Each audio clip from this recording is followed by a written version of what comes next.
Hey friends, it is 5 Minute Fridays with Vince, and I love doing this with you guys.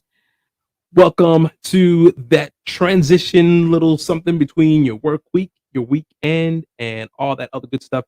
So I call this one Pump Up the Volume. And so I want to reference a verse.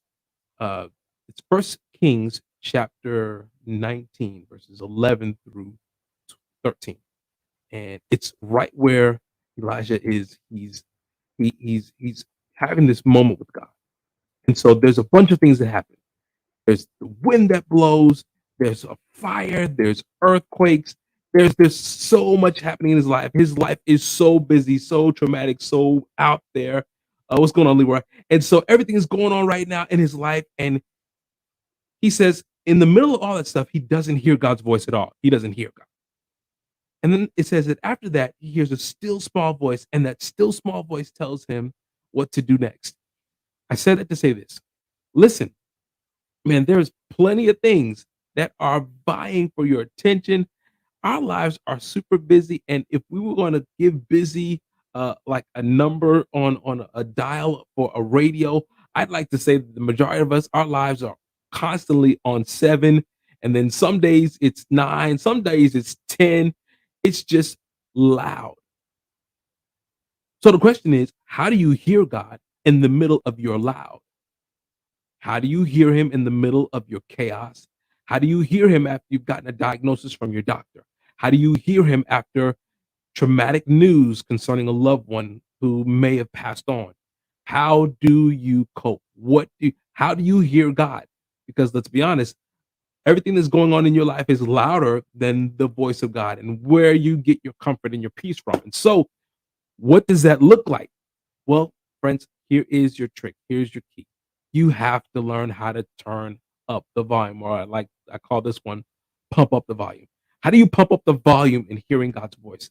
Part of that happens by doing a few things. One, spending some time to literally try to quiet your life.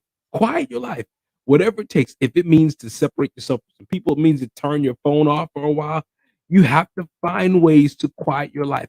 Quieting your life does not mean just quieting the busy in your life. It means actually quieting you. Sometimes you just got to learn how to have a moment of silence, be quiet, focus, think, walk away, drink some water so you don't say what your mind wants to say and react in a manner that might cause your loud life to get even louder. Quiet your life. And then two, focus on noise canceling for your heart. What do I mean by focus on noise canceling? If you've ever gotten some really good headphones, what they do is they make it so that everything else in your life you cannot hear.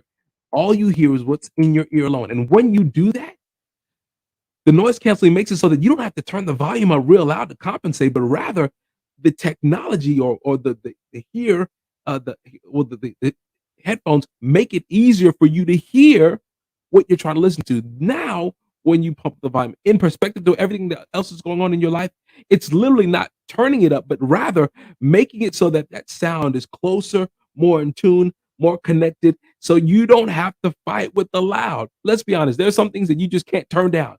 You can't turn down your kids. You can't turn down your job.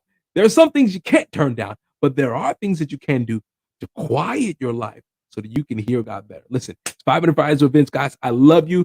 I'm encouraging you. Keep going forward. If you like this, once you like it, share it. Share it with somebody else.